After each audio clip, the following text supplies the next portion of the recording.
untuk materi webinarnya hari ini. Ya, oke. Terima kasih Pak Riki. Oke, selamat siang Bapak Ibu sekalian. Kita ketemu lagi di acara kita.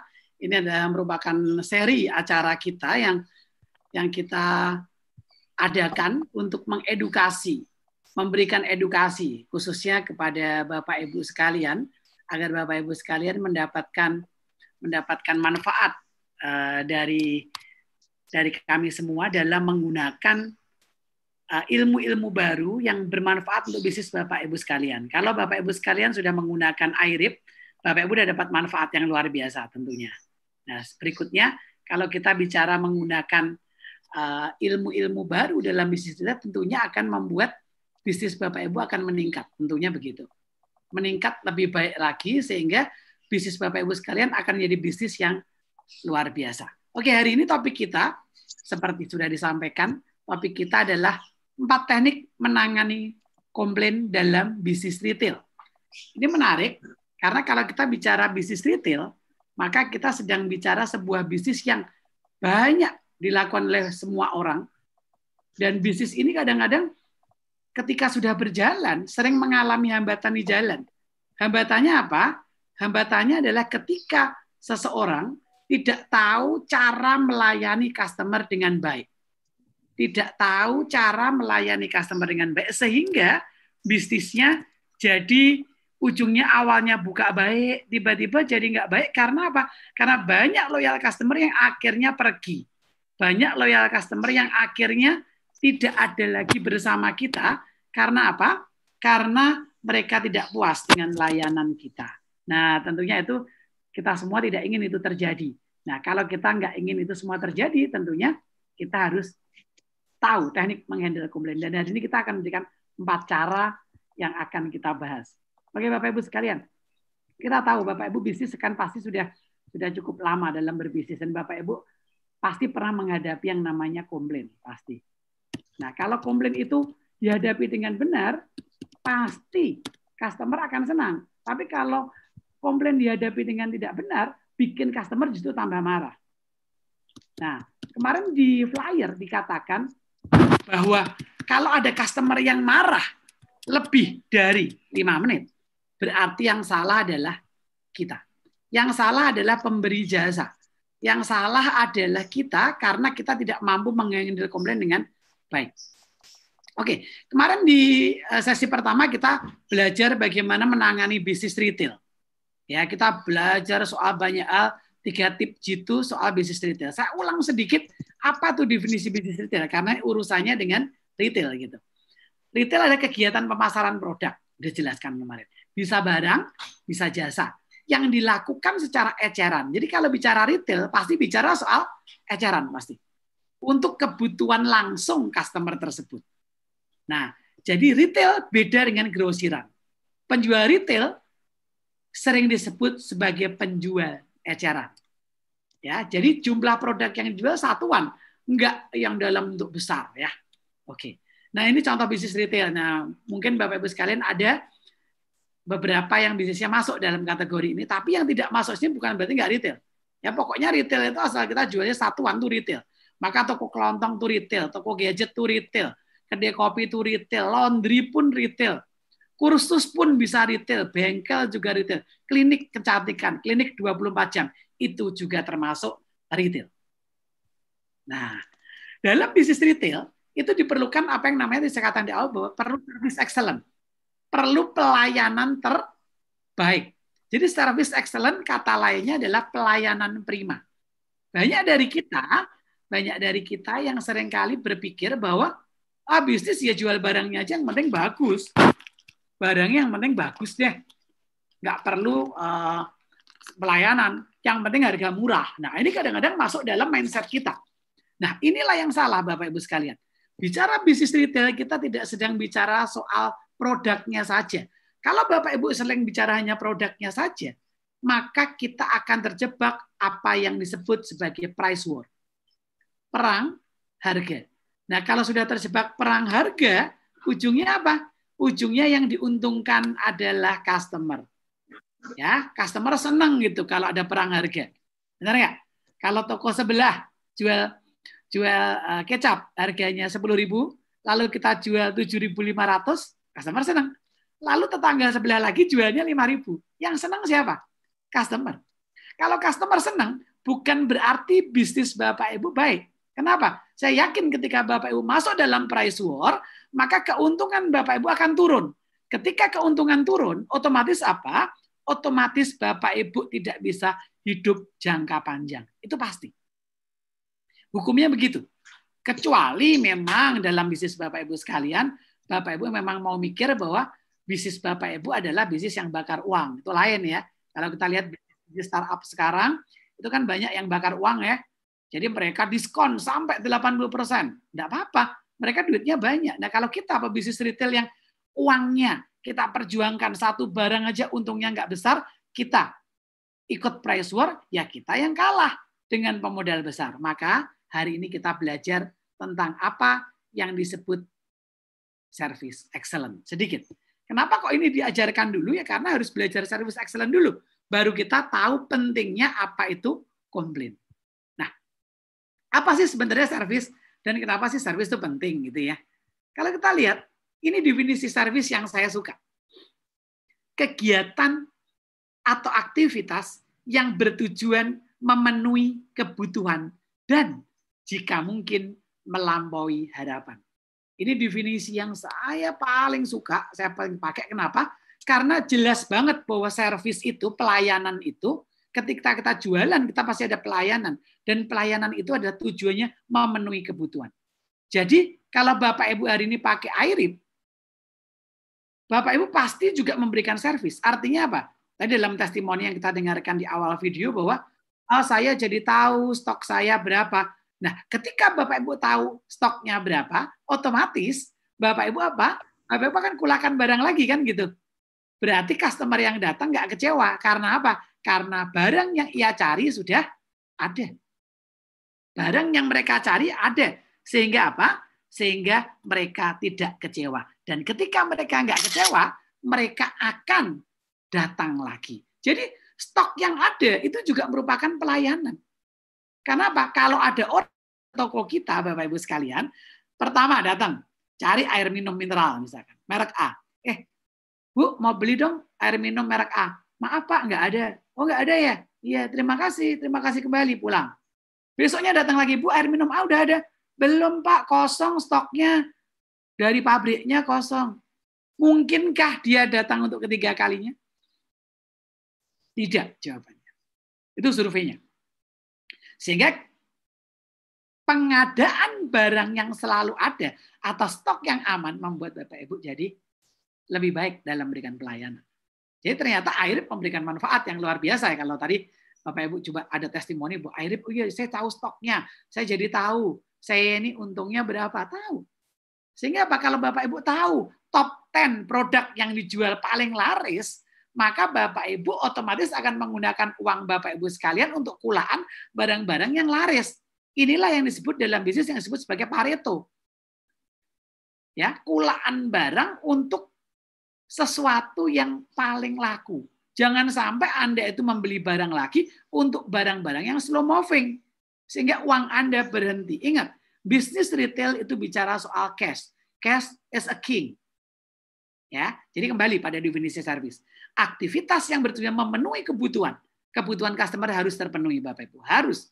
Kalau Bapak Ibu jualan kelontong, ya jangan sampai ada yang kosong. Kalau Bapak Ibu jualan jasa, jangan sampai pengajarnya nggak ada. Kalau Bapak Ibu buka salon, jangan sampai tukang cukurnya semuanya libur pada hari yang sama. Itulah servis. Dan jika mungkin melampaui harapan tuh wow banget. Jadi kalau dia datang ke tempat Bapak Ibu sekalian, beli barang selalu ada, itu sudah good service. Kemudian yang kedua, ketika Bapak Ibu datang ke toko tersebut, Bapak Ibu dikasih trial produk, Bu. Ini lagi ada trial produk baru, Bu. Produk minuman untuk masuk angin, Bu. Nah, Bapak Ibu dapat dari sponsor, dikasih, senang. Itu melampaui harapan. Artinya, wah, belanja di situ enak ya. Saya bisa dapat free produk. Misalnya begitu. Nah, ini Bapak Ibu yang disebut sebagai service. Sederhana, tapi tidak mudah.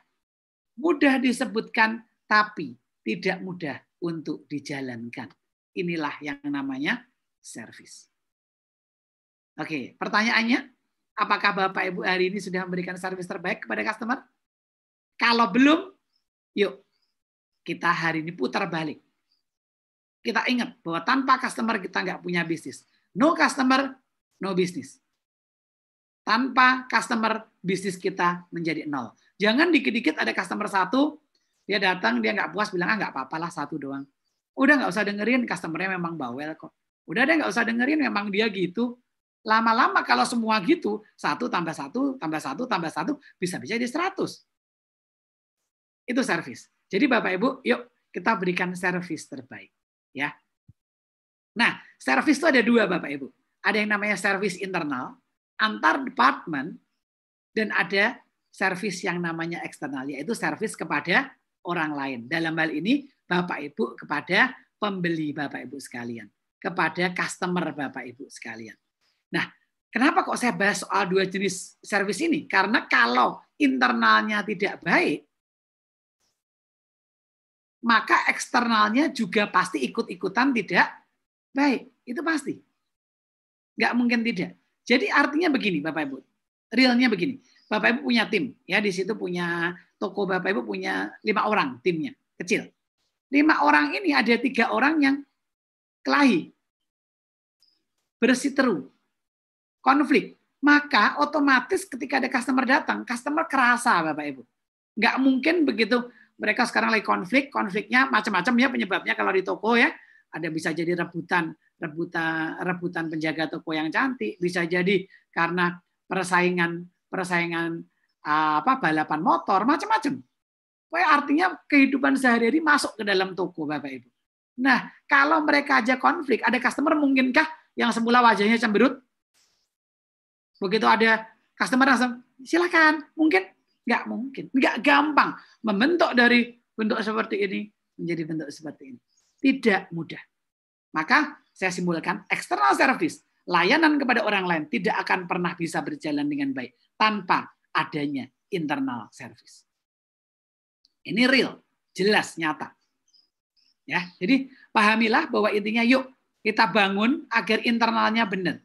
Internalnya jangan ada konflik. Pastikan bahwa di internal semuanya punya komunikasi yang baik, punya hubungan yang baik, tidak ada prinsip saling mengalahkan antara sesama dalam satu kelompok. Nah, hari ini saya memberikan satu tips ya. Ya, bagi yang udah pernah ikut kelas saya ini, jangan khawatir saya nggak mengulang lama ya. Ini hanya mengulang sedikit bahwa intinya memberi servis di tempat usaha Bapak Ibu, di bisnis retail Bapak Ibu sekalian, itu harusnya tim Bapak Ibu itu harus seperti artis atau aktor yang sedang show di panggung pertunjukan. Apalagi nih Pak, apa sih konsep apa nih Pak? Ya konsepnya adalah ini. Nah, servis itu bagaikan panggung pertunjukan. Ya. Katanya dunia ini aja panggung sandiwara gitu kan, ada lagunya ya. Jadi pelayanan itulah panggung pertunjukan. Kalau di panggung pertunjukan itu yang show adalah artis untuk menghibur penonton. Kalau di toko Bapak Ibu sekalian, artisnya siapa? Karyawan Bapak Ibu semua, bahkan termasuk Bapak Ibu sekalian yang sedang manggung. Manggungnya di depan siapa? Bukan di depan penonton, tapi sedang manggung di depan customer. Jadi seorang artis yang show-nya bagus akan dipuji oleh penontonnya. Kalau pertunjukannya jelek, maka penontonnya kecewa. Sama. Ketika pelayanan di toko Bapak Ibu sekalian, sangat luar biasa. Pelayanannya baik, ramah, stok barang selalu ada. Itulah Bapak Ibu menjadi seorang artis yang luar biasa di hadapan customer. Jadi dalam konteks kesamaannya adalah yang satu penonton, satu customer. Yang menjadi artisnya siapa? Mereka di panggung pertunjukan ada seorang penyanyi mungkin, ada seorang komedian mungkin. Kalau tempat usaha Bapak Ibu ada yang namanya waiter, ada yang namanya penjaga toko, ada yang namanya barista, ada yang namanya tukang cuci, macam-macam. Nah, Dalam sebuah panggung pertunjukan yang perlu dipahami adalah setiap customer yang datang itu punya yang namanya ekspektasi. Benar ya Bapak Ibu ya? Punya yang namanya harapan. Harapannya apa? Harapan itu adalah keinginan. Keinginannya siapa? Keinginan customer tentunya. Jadi kalau orang sudah rela beli tiket harga mahal di sebuah pertunjukan, dia pasti punya harapan. Contoh, saya ingin nonton konsernya Agnes Mo misalnya. Saya punya harapan, oh nanti Agnes Mo nyanyinya suaranya tinggi banget, melengking, enak didengerin, dan dancer-dancernya itu bisa klop ngedance-nya sama si Agnes. Itu misalnya. Atau ketika Sobat Ambyar ya, Didi Kempot ya, Sobat Ambyar nonton Didi Kempot. Keinginannya apa? Mendengarkan lagu-lagu yang menyayat hati. Sehingga mereka bisa kelepek-kelepek, ya kan? Hatinya terobati. Nah, itu harapan penontonnya Didi Kempot. Harapan Sobat Ambyar bagi Didi Kempot. Nah, harapan masing-masing orang itu berbeda-beda. Ya, harapan masing-masing orang itu berbeda-beda. Ada yang menginginkan suara yang bagus dari seorang penyanyi. Tapi ada yang menginginkan melihat artis yang mereka puja itu kelihatan cantik. Pakaiannya bagus. Panggungnya megah. Ada yang suka suaranya bagus, musiknya kenceng, tapi di telinga nggak sakit. Ada juga yang nonton konser, yang penting makannya enak. Nah, inilah yang namanya ekspektasi atau harapan itu berbeda-beda. Maka agar harapan seorang penonton, harapan customer yang datang ke toko Bapak Ibu sekalian bisa dipenuhi, maka harus melakukan apa yang namanya persiapan. Dengan persiapan yang baik, maka seorang artis atau aktor bisa tampil luar biasa. Demikian juga yang terjadi di toko Bapak Ibu sekalian, di toko retail Bapak Ibu sekalian. Ketika semua karyawan melakukan persiapan dengan baik, maka customer yang datang juga pasti akan merasakan hal yang luar biasa. Ekspektasinya, harapannya bisa terpenuhi. Bapak Ibu sekalian, harapan dan persiapan. Kalau seorang artis persiapannya banyak. Betul? Apa saja sih? Boleh dong? Yuk kita mulai aktif di chat ya. Supaya saya nggak ngomong sendiri. Coba Bapak Ibu chat. Kalau seorang artis, apa yang perlu dipersiapkan agar penonton puas? Yuk, silakan. 1, 2 orang, 3 orang. Yuk. Kalau seorang artis tampil, ya gitu kan, mau tampil sempurna, dia mesti persiapan apa sih? Itu pertanyaannya. Dia mesti persiapan apa ya? Coba. Dandan, yes, terima kasih. Pak Steven. Dandan. Supaya kelihatan keren, cantik, dan ganteng. Dari Pak Gangsar Rezeki. Stamina yang bagus. Maka kalau Bapak Ibu lihat setiap artis atau sifat aktor, dia butuh fitness ya. Supaya apa? Ketika dia menyanyi, napasnya enggak ngos-ngosan. Maka ternyata persiapan stamina yang baik juga penting. Dari Juni Andani, penampilan, yes, roknya mesti bagus, bajunya mesti bagus. Maka seorang artis butuh yang namanya fashion designer. Benar Bapak Ibu? Oke. Nah, Pak Freddy mengatakan alat pendukung. Ya, cek alat. Alat pendukung, maka semuanya butuh yang namanya mic yang enak. Ya, mic yang enggak putus-putus. Semuanya butuh panggung yang megah. Maka butuh yang namanya stage manager atau butuh yang namanya soundman. Yes, inilah persiapan yang dilakukan oleh seorang artis dan kru pendukungnya agar pertunjukan menjadi wow, dahsyat. Ya, ketika pertunjukan dahsyat, apa yang biasanya dilakukan orang? Memuji. Ditanya, gimana pertunjukannya? Bagus bro, keren sis. Tapi kalau tadi alat pendukungnya mic-nya mati. Penampilannya artisnya kayak baru bangun tidur. Pakaiannya pakai kaos oblong doang. Males ya.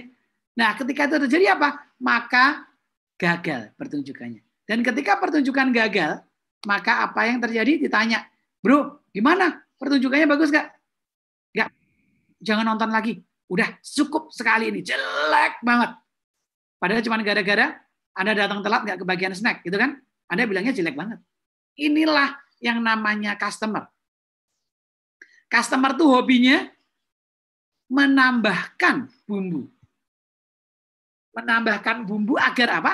Agar menarik untuk jadi bahan cerita. Maka pastikan pertunjukan di panggung itu bagus. Pastikan show di toko Anda bagus. Caranya apa yang dilakukan? Persiapan. Nah, pertanyaannya persiapan apa yang dilakukan oleh kru Anda atau tim Anda sebelum buka toko? Silahkan, Cak. Ya. Kalau artis tadi make up, dandan, pakaian bagus, mic oke, sound system bagus, panggung besar. Anda pagi hari apa? Yes, thank you. Dari Gangsar Rezeki, penataan pajangan, betul, merchandiser. Jangan sampai Anda bisnis retail, tapi yang dipajang ketika Anda retailnya misalkan fashion, ketika Anda bidangnya adalah jualan hijab misalkan, hari ini yang di-show hijab warna merah, besok merah lagi, ya nggak menarik. Hari ini merah, besok kuning, besok hijau, dan seterusnya. Oke, uang kembalian, yes. Tanpa uang kembalian akan jadi masalah. Karena apa? Pak, uang kembaliannya nggak ada, Pak. Gimana, Pak? Besok boleh ambil lagi nggak, Pak? Ya gimana? Masa suruh ngambil besok, kan? Lokasi yang harus dibersihkan. Jangan ada tisu berserakan. Jangan ada noda-noda di meja kalau bisnisnya kuliner. Jangan ada lengket-lengket di kaca etalase, dan seterusnya. Ada lagi dari Fani Ayu, berdoa. Yes. Diawali dengan doa. Diawali dengan briefing pagi, minta berkat Tuhan agar bisnisnya menjadi bisnis yang baik. Stok yang memadai, betul. Dicek stoknya. Oke, semua siap. Oke, stok ayam gorengnya cukup, stok bebeknya cukup, jalan. Berikutnya lagi, tampilan yang kelihatan higienis karena ini musimnya COVID, ya. Jangan sampai semua karyawan Bapak Ibu hari ini nggak pakai masker, pada deket-deketan, ngomongnya deket-deketan, pada goreng, pada bercanda, hati-hati. Inilah persiapan kita. Dari uang kecil, dari stempel tanda lunas, dari kertas truk yang nggak boleh habis. Kalau pakai airip, ngeprint, jangan sampai, Bu, sorry print-printannya besok ya Bu, kertasnya habis. Jangan juga. Ya, itu yang namanya persyaratan atau perlengkapan yang harus Bapak Ibu penuhi sebelum toko buka. Make up karyawan juga sama. Mereka juga artis, jadi tampilan paling nggak pucat, bibirnya dikasih lipstick, dikasih sedikit blush on, boleh. Ini menarik. Atau rambutnya ditata dengan rapi seperti apa namanya, penjaga-penjaga toko di mall kelas atas, boleh, nggak masalah. Itu nggak mahal Bapak Ibu, itu murah. Ya, nah, thank you teman-teman masukannya. Berarti Bapak Ibu pahami. Nah, inilah nanti tolong share ke tim, ya.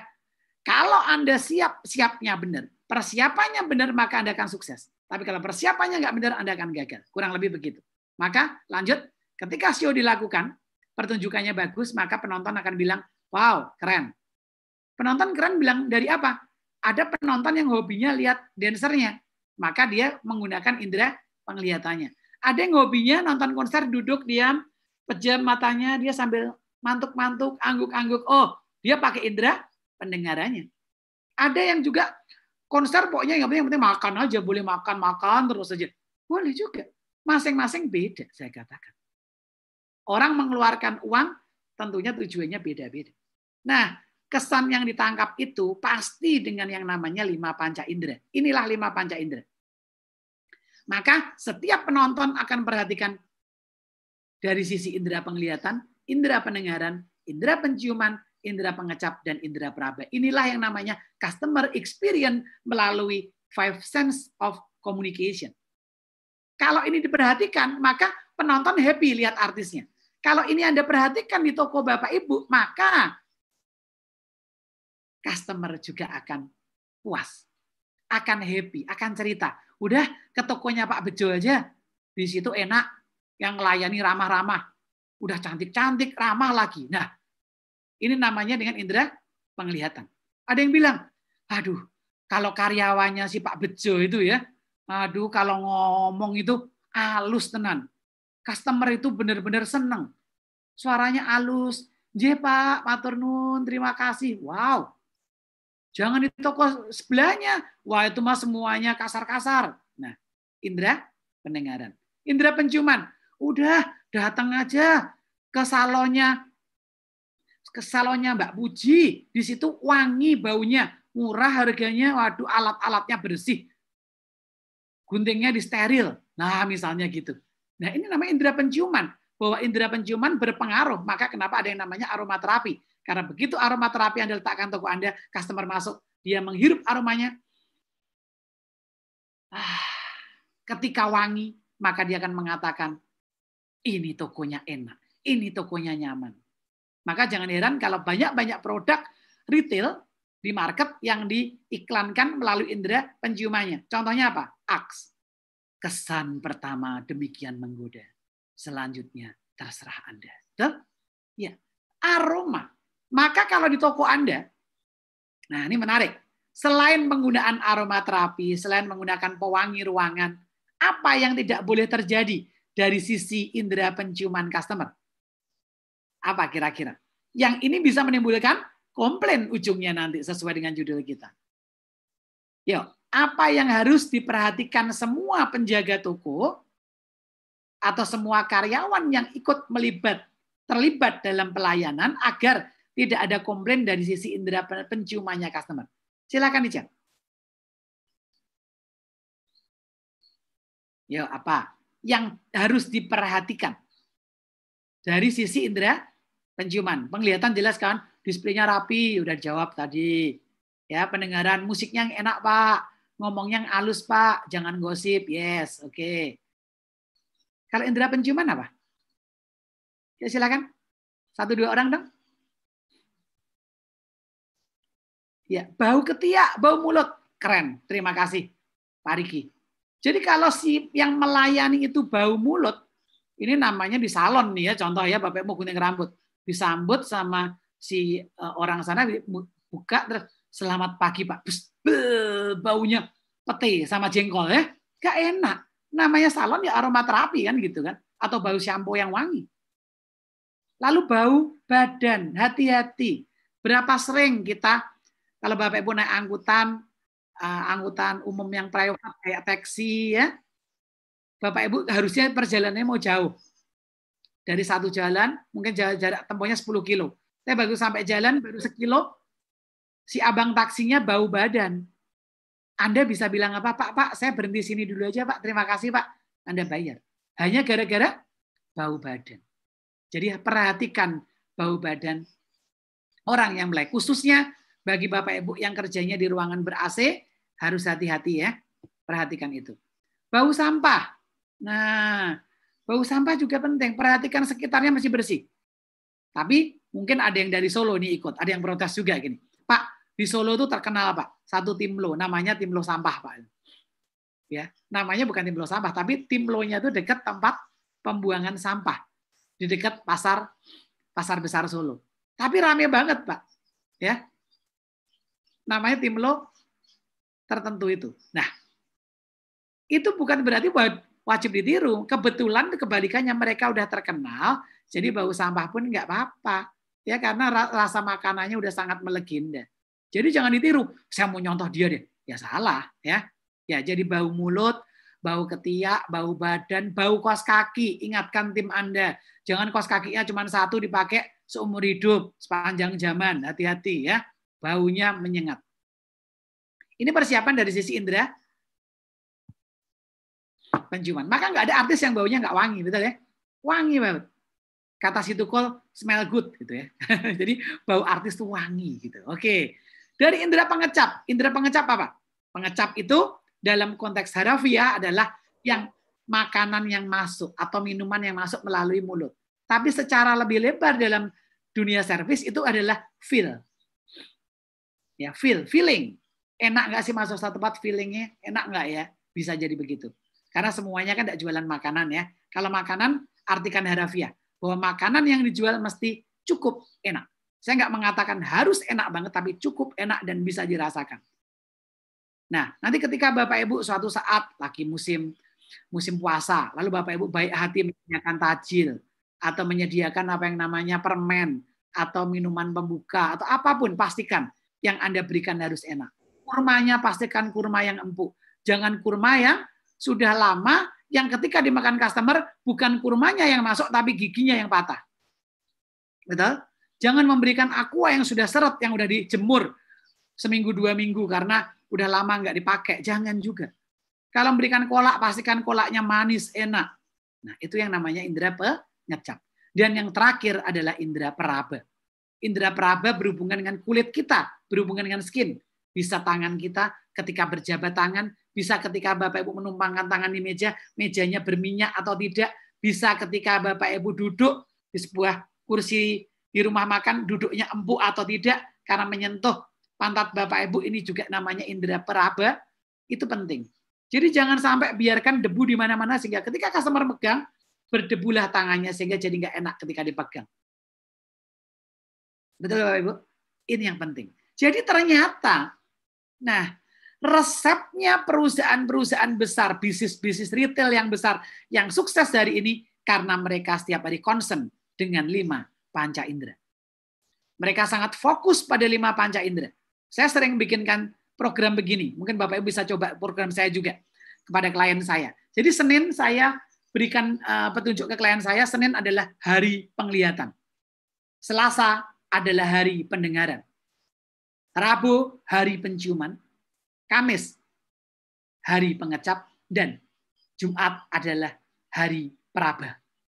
Artinya apa? Senin fokus pada penglihatan, fokus pada merchandiser, fokus pada penataan produk, fokus pada penampilan karyawan, fokus pada outlet yang enak dilihat, fokus pada seragam yang bersih, jangan seragamnya sini banyak noda-noda bolpen atau noda-noda jamur dan seterusnya. Selasa indera pendengaran. Pendengaran tidak hanya musik di tempat usaha Bapak Ibu. Bukan hanya TV yang dipajang di ruang tunggu sebuah lobi. Tapi indera pendengaran lebih bicara tentang apa yang Anda katakan dengan enak atau tidak. Sehingga telinganya customer merasa dimanjakan. Ada orang, pasangan datang. Ibu-ibunya gemuk, bapak-bapaknya kurus. Lalu pada bisik-bisik. Wih, kayak angka 10. Wih, gila, satu gendut, satu kurus. Jangan. Karena itu mengganggu indera pendengarannya customer. Jangan juga nggak cocok. Udah tahu usahanya ini salon. Musiknya slang. Ya nggak cocok kan. Nggak kurang keren gitu loh. Kalau salon dikasih musik-musik yang suaranya lembut, ya kan. Suara-suara air, aromaterapi, ya. Sehingga musik-musiknya tuh enak. Ya. Selain aromaterapi, tambahkan musik yang nyambung sama pewangi yang Anda berikan. Itu misalnya contoh. Loh, kalau usaha saya toko gimana Pak? Toko bisa dikasih pewangi juga, ya kan? Apalagi sekarang semprotan kan murah ya. Yang penting enak. Oke Pak? Nah itu contohnya. Ya jadi yuk kita mulai hari ini fokus pada 5 indera customer. Bahagiakan, manjakan indera penglihatannya, manjakan indera pendengarannya, manjakan indera penciumannya, manjakan indera pengecapnya, manjakan indera perabanya. Mudah-mudahan dengan memperhatikan 5 hal ini, maka tidak akan ada komplain. Benar nggak? Komplain pasti muncul karena apa? Karena ini tidak terpenuhi, tidak sesuai dengan ekspektasinya customer. Karena manusia itu dengan panca inderanya dipengaruhi pengalaman masa lalu menangkap sebuah kesan. Kalau persepsinya positif, ya, kesannya positif, masuk, oh baunya wangi, positif ya, lanjut, gunting rambut. Ah positif, yang gunting ngobrolnya ramah, enak, wawasannya luas, lanjut krim bat. Itu kalau dalam dunia salon. Kalau dalam dunia toko gimana? Kayak orang yang masuk ke toko-toko retail yang kebutuhan sehari-hari. Begitu masuk, dikasih senyum yang ramah. Ditanya, Bapak tinggalnya di mana sih Pak? Toko lagi sepi, seneng. Nggak ada satupun customer di dunia yang ketika dia disapa, mereka nggak senang. Tapi ada customer yang kalau kita basa-basinya terlalu banyak, dia nggak senang. Itu ada. Pasti ada. Ya, tapi kalau yang standar-standar, semua orang senang. Kalau perilakunya positif, maka berarti kesan yang ditangkap juga pasti positif. Tapi kalau kesan yang Anda tampilkan itu negatif, jelek, masuk tumpukan majalah di sana-sini. Sana barang-barang diletakkan di bawah, masuk, baunya terasa lembab, dan seterusnya. Perilaku negatif. Kenapa? Karena dia menangkap otaknya, menangkap sesuatu yang negatif. Dan ketika ini terjadi, apa yang terjadi? Yang terjadi adalah dia tidak datang lagi. Atau bahkan dia datang dan langsung pulang. Bapak Ibu sekalian, ketika servis yang ada di outlet Bapak Ibu sekalian tidak baik, mereka customer ada kemungkinan pulang. Jadi cek sekarang, ini cek ya, ini PR Bapak Ibu sekalian ya. Yuk cek, berapa customer yang masuk ke tempat Bapak Ibu hari ini, dan berapa yang belanja. Kalau yang masuk 100, yang belanja 10, hati-hati.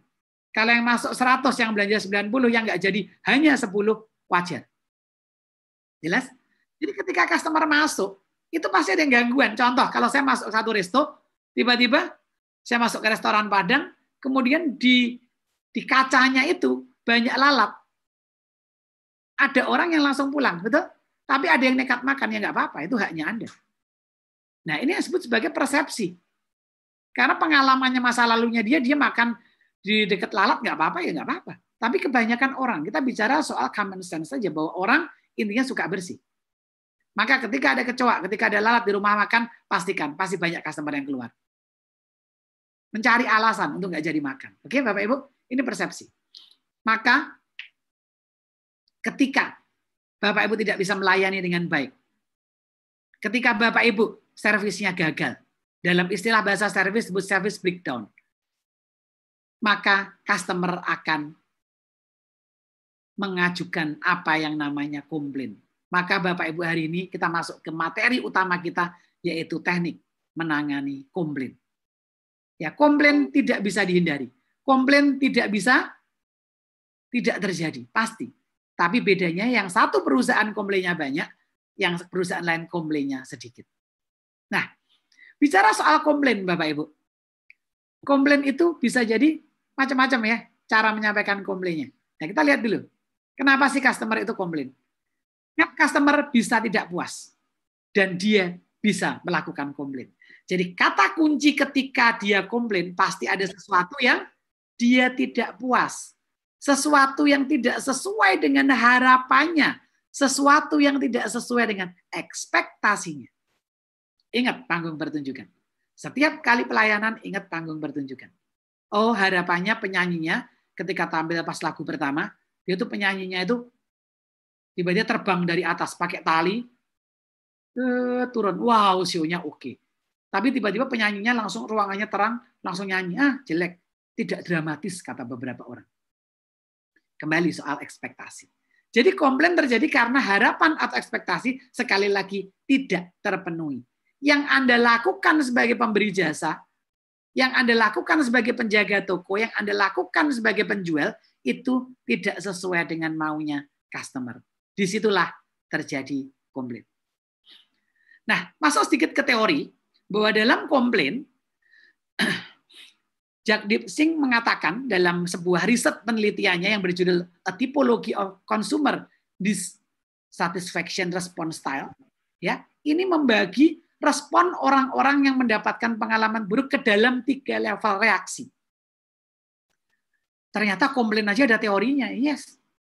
Jadi orang komplain itu ada 3 hal. Yang pertama, level 1 dulu, kita pahami dulu.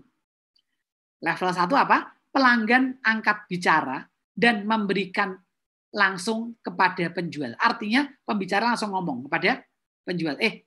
Misalnya tadi restoran Padang. Pak, lalatnya banyak Pak. Kalau gini caranya Pak, nggak laku loh Pak. Ada orang yang sukanya to the point. Ya. Atau dalam arti yang kedua, kita lihat. Level 2. Customer atau pelanggan memberitahukan kepada orang lain bahwa mereka mengetahui daripada perusahaan tentang pengalaman buruk mereka. Jadi yang tahu nggak perusahaan dulu maksudnya Bapak Ibu, yang tahu orang lain. Ini yang berbahaya. Lebih jelasnya mereka berhenti membeli dari perusahaan tersebut, komplain kepada orang lain. Ini yang paling berbahaya. Jadi kalau customer yang tipe 1, level 1 ini, pelanggan angkat bicara langsung. Ini customer yang gampang Bapak Ibu. Begitu Bapak perbaiki, dia tetap stay di situ. Tapi kalau ini bahaya. Dia tipenya diam-diam menghanyutkan. Dia tiba-tiba aja nggak nongol, tapi nggak komplain. Sehingga kita nggak tahu apa penyebab dia tidak jadi pelanggan lagi. Kita nggak tahu. Ini ada nggak? Oh, banyak. Ketika perusahaan Bapak Ibu, ketika bisnis retail Bapak Ibu tidak memberikan kesempatan kepada customer untuk ngomong, untuk protes, maka mereka akan ngomong sama orang lain. Begitu teorinya. Ya, jadi kalau ada customer itu protes, anggaplah itu hadiah terindah bagi perusahaan Bapak Ibu. Anggaplah itu hadiah istimewa. Karena apa? Kita diingatkan untuk jadi lebih benar lagi. Level ketiga, pelanggan pergi kepada pihak ketiga. Ada nggak? Oh ada. Siapa sih Pak? Oh, ini pelanggannya protesnya banget nih. Ngomong sama pengacara. Berurusan sama konsultan hukumnya. Lalu dia ngomong sama pihak ketiga. Nulis di majalah. Nulis di koran. Nulis di online. Kalau hotel, nulis di TripAdvisor. Ya, kalau kuliner, nulis di grup kuliner. Wah, gawat ini Pak. Ini gawat lagi nih. Kalau tadi cuma orang Pak ngomongnya. Bisik-bisik. Jangan makan di sana ya. Padahal gara-gara dia makan di sana itu gara-gara cuman lama aja. Dia bilang, jangan makan di restoran itu. Lama banget. Kamu tahu nggak? Pelayanannya buruk. Kembaliannya sering kurang. Ditambah Pak. 1 item ditambah 3 item. Kemudian cerita lagi. Saya cerita sama Pak Freddy. Saya cerita lagi sama Pak Andi. Saya cerita lagi sama Pak Riki. Jangan makan di sana. Tempatnya kotor. Banyak kecoaknya. Tikusnya gede-gede. Jutek-jutek orangnya. Dan yang terakhir, orang yang saya ceritain tadi ngomong ke orang lain lagi bilang apa? Jangan makan di restoran itu karena kotor, karena jorok, karena di situ sampahnya bau, di situ orang-orangnya nggak ramah, harganya mahal, kembalian kadang kurang, dan yang terakhir bisa mengatakan ayamnya di situ mati. Kalau nggak mati ya nggak bisa dimakan Bapak Ibu. Tapi ini kan jadi sebuah isu yang cukup ganas juga ya, ayamnya mati gitu. Nah, waduh, jangan-jangan yang dijual ayam mati kan gitu, persepsi. Kembali soal persepsi, soal kesan. Nah, ini yang penting. Ya, jadi hati-hati dengan apa yang dipersepsikan oleh customer kita. Nah, ketika customer komplain di level 1, berbahagialah. Karena mereka adalah orang baik. Di level 2, Anda harus bersedih. Di level 3, Anda harus sangat sedih. Ya, bahaya. Bayangkan sebuah hotel yang direview di salah satu aplikasi review, bilangnya hotel itu banyak tikusnya, habis deh, benar nggak? Hotel itu makanannya basi, habis deh. Udah, hati-hati. Ini eranya digital, Bapak Ibu. Ya, kalau zaman dulu, uang orang boro-boro kita keluar kota aja, nggak pulang-pulang nggak ada yang bisa ngubungin kita ya. Zaman dulu sekali pakainya telegram. Ya kalau alamatnya jelas, kalau nggak bisa juga. Berkembang menjadi yang namanya pager. Sekarang mah enak, kemana-mana juga tanya, lagi di mana bro? Selesai. Zaman dulu enggak loh. Ya bayangin, surat masih pakai merpati pos ya. Bayangin, nah sekarang begitu orang komplain dikit aja seluruh kampung dengar. Seluruh kota, kalau kotanya kota kecil langsung dengar. Habislah usaha Anda. Ingat salah satu bakso di Jakarta, pernah ada isu ya? Pernah ada isu pakai borak. Habis Pak, langsung sepi Pak. Pernah ada isu lagi, satu warung bakso yang ramai banget ternyata pakai daging tikus. Sepi Pak. Jadi ada persepsi kritis Pak. Bagi setiap usaha Bapak Ibu sekalian. Jadi hati-hati ya. Jadi usahakan mereka berhenti di level 1 saja. Maka setiap kali Anda melayani, setiap kali Anda habis show, kembali ini konsepnya artis ya, habis show, Anda tanya pada mereka, Pak, apakah ada kekurangan dalam kami melayani Bapak? Wow. Iya tuh tadi kamu agak lama tuh, harusnya makanan kamu enak. Tapi kamu lamaan, lain kali cepat ya. Siapa? Kita perbaiki ya Pak. Matur nuwun Pak, terima kasih. Aman. Ya, maka ada banyak literatur dalam bahasa Inggris dan beberapa buku Indonesia yang mengatakan soal handling komplain adalah kalau ada orang komplain itu berterima kasihlah, kurang lebih gitu. Say thank you. Karena ini adalah surat berharga. Ini kayak surat cinta. Sebuah tamparan halus, bukan tamparan kasar. Kalau ini, tamparannya kasar, Pak. Anda udah nggak bisa komplain. Walaupun kalau Anda canggih, surat pembaca bisa Anda counter dengan lebih baik dan Anda dapat iklan 2 kali gratis. Betul? Pertama, saat mereka ngabarin keburukan Anda. Kedua, Anda jawab, Anda kasih solusi kepada customer, di handle komplainnya. Kemudian ketiga, minta mereka nulis lagi. Iklan, Pak. 2 kali iklan. Ya, gratis tuh, Pak. Di Kompas lagi kan gitu. Di detik.com lagi gitu. Nah ini, tapi asal Anda tahu tekniknya. Tapi ya, kalau Anda nggak semua tahu tekniknya, ya lebih baik di sini aja, Pak. Jelas, Bapak-Ibu sekalian? Oke. Kita akan masuk berikutnya. Ini teknik menghadapi komplain. Ya, dalam flyer dikatakan kita mau punya jurus. Ya, jurus kita, teknik kita mau share ke Bapak Ibu hari ini agar Bapak Ibu semakin bertumbuh. Ya, dengan Bapak Ibu yang udah bergabung di iRib, Bapak Ibu dapat edukasi sehingga Bapak Ibu merasa iRib yang memang beda dibanding yang lain. Ketika saya diminta bicara di iRib, saya juga senang karena iRib ini sangat concern di pelayanan customer, betul? Ya, ada sistem supportnya.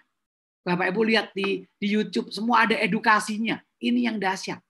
Ini termasuk sebagian dari service, sebagian show-nya iRib. Agar apa? Agar orang senang.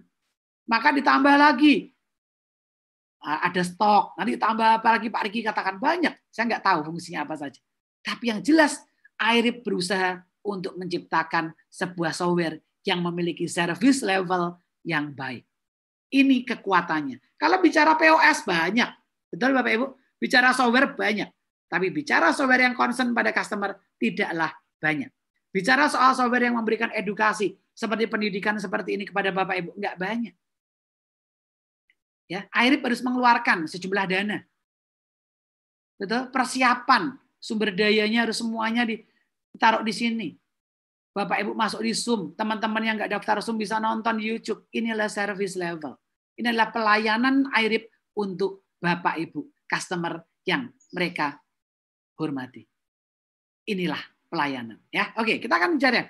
Suatu saat Bapak Ibu nggak happy nih, ya komplain nggak apa-apa. iRib senang nggak senang, maka ketika Bapak Ibu pakai software ada kendala, langsung aja sampaikan kepada mereka supaya mereka berubah menjadi ke arah yang lebih baik. Ya, 4 teknik menghadapi komplain. Pertama, mendengarkan dengan baik dan menunjukkan empati. Bapak Ibu, manusia diciptakan 70% harusnya untuk mendengar. Dan 30% untuk bicara. Tapi sayangnya, manusia kebanyakan 70% berbicara dan 30% mendengar. Ujungnya terjadi banyak konflik. Ujungnya terjadi komplain. Betul? Kalau dalam rumah tangga, komplain juga ada kan? Pulang kerja, istri cerita-cerita kita nggak dengerin. Udah, komplain pasti. Kalau kerja bisa, dengerin istri nggak bisa. Itu contoh. Sama anak juga sama. Nah, itu komplain namanya. Nah, kebetulan hari ini kita bicara soal komplainnya customer. Customer juga sama. Kalau dia nggak didengerin, dia merasa di nomor 2 kan, nomor 3 kan. Nah, dia nggak senang juga. Semua customer itu ingin personal.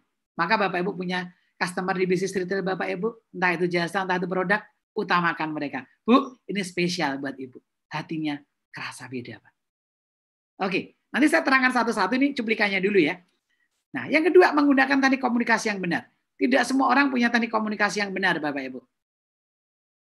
Ya, contoh, ketika saya hari ini ngajar Bapak Ibu, saya ngajar, ini kelas iRib, software yang sangat profesional, sudah 5 bahasa, 200 negara, saya ngajarnya gini.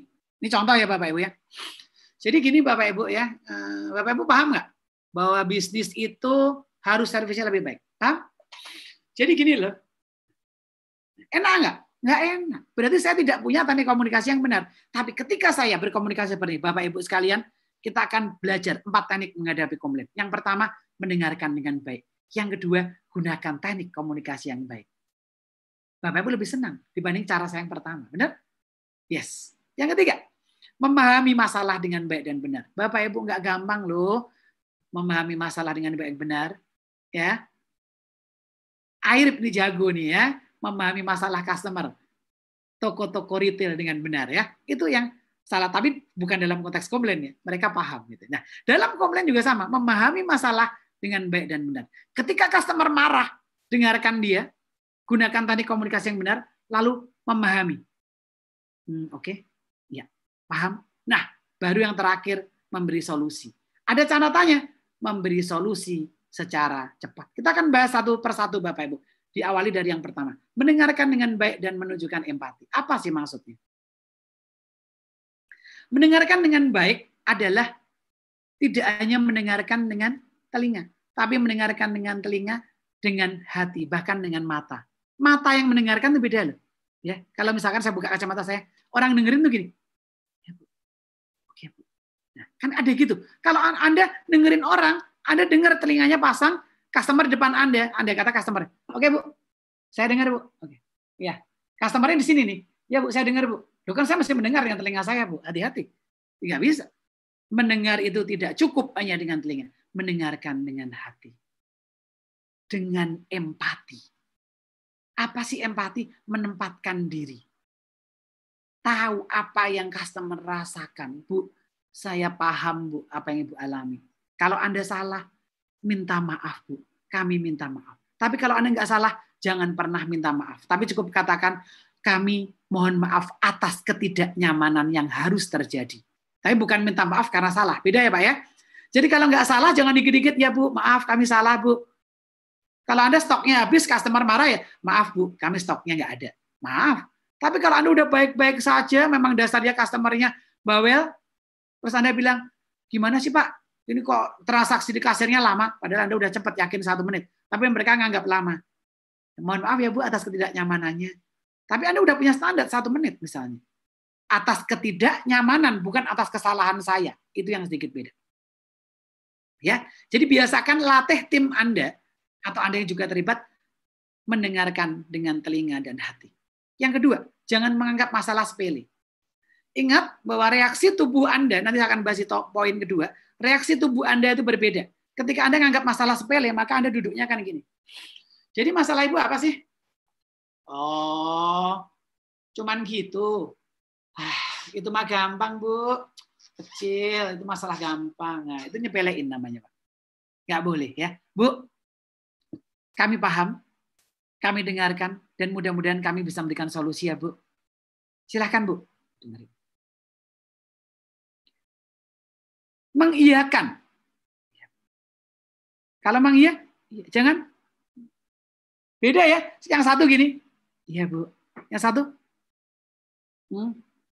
Ya. Ngomong aja, ngomong. Saya dengar, saya ngomong.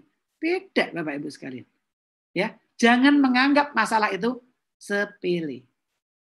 Yang ketiga, posisikan menjadi customer yang komplain. Kalau saya jadi dia, saya maunya diapain sih? Kalau saya jadi dia, saya senang kalau saya tuh dia ngomong apa. Dibalik, tukar tempat. Ini membuat Anda lebih memahami customer Anda. Bertukar tempat dengan customer. Ya, jadi sekali lagi saya ulang, mendengarkan dengan telinga, hati, bahkan dengan semua atribut panca indera Anda. Jangan menganggap masalah sepele, posisikan menjadi customer yang komplain. Tip atau teknik yang pertama. Ini penting Bapak Ibu. Gampang diucapkan, tidak gampang dilakukan. Nanti silakan kalau ada pertanyaan mulai sekarang, silakan langsung saja di chat Bapak Ibu sekalian. Nanti saya akan jawab ketika udah saatnya jawab, saya langsung jawab. Bisa jadi saya jawab di tengah sesi saya, bisa jadi saya jawabnya terakhir ya Bapak Ibu ya, tergantung apakah topiknya saya udah harus siap atau harus saya jawab sekarang atau nanti maksudnya. Oke. Teknik yang kedua.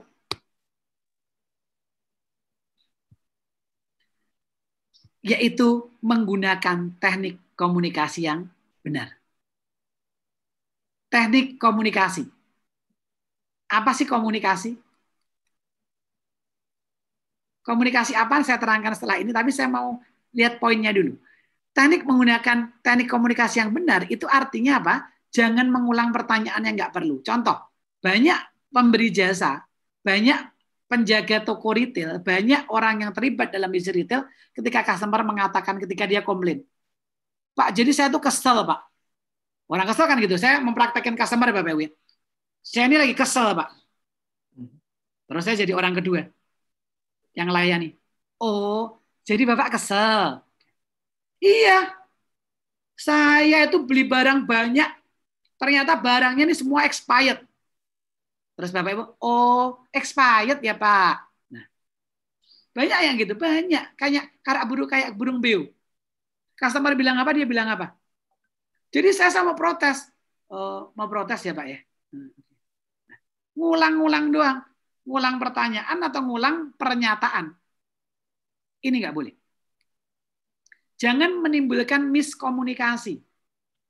Ya. Padahal Anda yakin barang yang dibeli tidak dapat dikembalikan, tapi Anda bilang di awal, tenang Bu, pasti kita balikin. Kita tukar. Jangan. Itu namanya menimbulkan miskomunikasi. Kalau enggak ya bilang enggak. Tapi pakailah cara komunikasi yang baik dan benar. Enggak boleh benar-benar miskomunikasi. Ya. Dengan bahasa-bahasa yang enggak benar. Jangan merasa Anda lebih benar. Ya, jangan pernah Anda merasa lebih benar dibanding customer. Ibu aja nggak ngerti, perusahaan kita mah benar Bu. Ya, coba bayangkan gini, Anda komplain soal airip misalnya, Pak ini kok ininya nggak bisa Pak. Bapak Ibu aja nggak ngerti, di YouTube tuh banyak, Bapak Ibu aja nggak ngerti, nggak paham sih. Dulu sekolah nggak sih? Nah, senang nggak? Ya senang. Tempatkan diri sebagai customer. Anda suka nggak kalau digitukan? Ya, jangan merasa lebih benar. Terakhir, tatap wajah dengan bersahabat. Ya Pak, kami paham Pak. Jangan malah berlebihan. Ya. Oke, kami paham Pak. Paham? Ya, terus. Kami paham Pak. Beda Bu, beda Pak. Teknik komunikasi itu nggak seperti itu. Yes Pak, kami paham. Iya Pak. Yang ngomong dikit lagi apa? Anggu. Anda tenang Pak. Maka dikatakan di flyer kita, kalau customer ada 5 menit lebih marah sama Anda, yang salah pasti Anda. 100% saya katakan.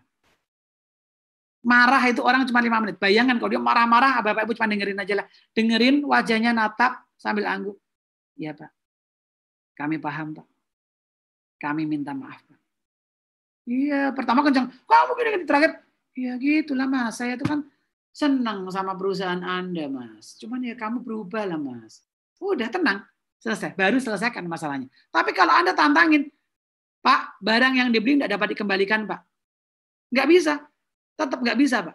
Loh, Bapak mau nantangin saya? Ya, itu jadi setengah jam marahnya, Pak. Customer marahnya setengah jam. Dan akan masuk ke level 2 atau bahkan level 3. Lapor kepada pihak lain, lapor kepada orang-orang lain yang bisa menjatuhkan kita. Oke? Nah, kita akan bicara sedikit soal komunikasi.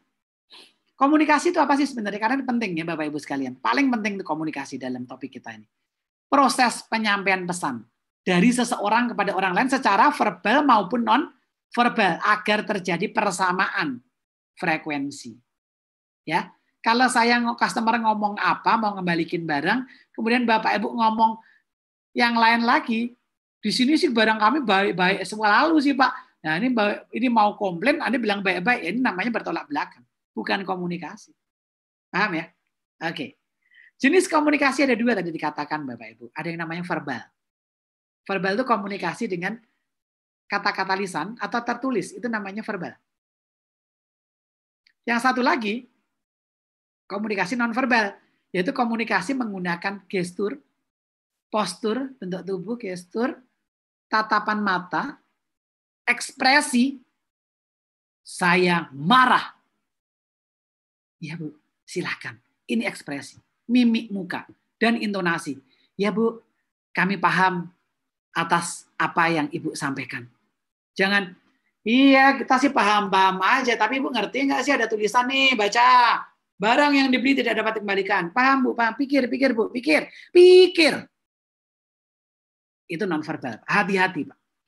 Dan ketika itu terjadi, customer akan marahnya lebih lama. Ingat, marahnya akan lebih lama. Karena Anda salah menghandle. Nah, sekarang berikutnya.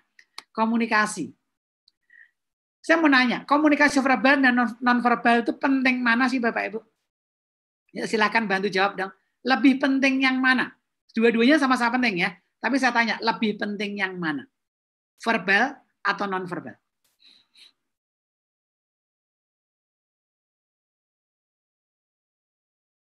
Yuk, 1-2 orang. Oke, supaya saya yakin bahwa Anda masih menyimak saya ya dan tidak meninggalkan saya. Ya. Dari Pak Antonius nonverbal, dari Bu Fani nonverbal, dari Steven nonverbal, Gangsar Rezeki nonverbal. Yes, betul. Yang paling penting ada nonverbal, Pak. Jadi kalau saya ngomong, ya Bu, terima kasih ya. Terima kasih, Bu. Nah, ini kan gestur saya mau mukul orang kan, tapi terima kasih, Bu. Nah, nggak bisa. Jadi kata-kata itu nggak terlalu penting. Presentasinya kata-kata itu 30% dan nonverbal itu 70%. Jadi kalau ada customer yang datang ke toko Anda nanya, Pak, barang ini ada, Pak? Kok mahal, Pak? Nah, maksudnya apa? Pikir, pakai otak, kan gitu kan? Nggak bisa.